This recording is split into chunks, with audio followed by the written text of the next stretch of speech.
মাহমুদ গজনবী যেমন আলেম তেমন বুজুর্গ, আবার রাষ্ট্রপ্রধান। এই কথা কেন বললাম জানেন? একজন আলেম রাষ্ট্রপ্রধান হক, একজন আলেম ওলামারা মাঝে মধ্যে রাষ্ট্রপতি কেন নামে জানেননি?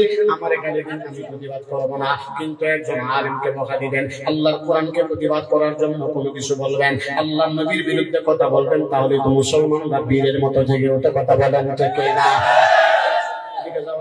এখন এদিক সেদিক কেউ নজর দিবেন না।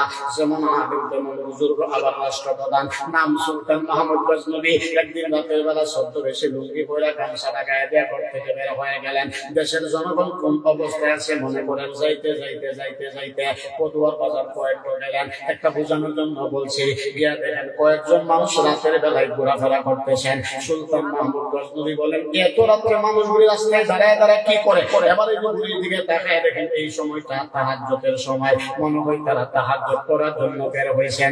মাঝখান দিয়ে একটা চিকন কথা বলি, শুনেন। সমাজের ভিতরে যারা ভালো মানুষ, এদের চিন্তা চেতনা সব সময় থাকে ভালো, আর যারা সুরবাটফার, এদের চিন্তা চেতনা সব সময় সুরবাটফারি।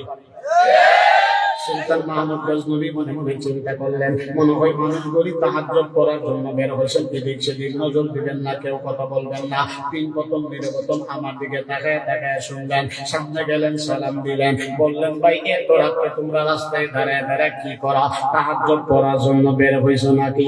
চাইরজন চিনে না, ওই যে রাষ্ট্রপ্রধান আবার সদ্য বেশি বের হয়েছে, আগে কোনোদিন দেখেও নাই। তখন ডাক দিয়ে বলে, মুরব্বী কি আবল তাবল কন, তাহাজ্জুদ কি জীবনে নামই তো শুনছি না। আমরা ৬ জন হইলাম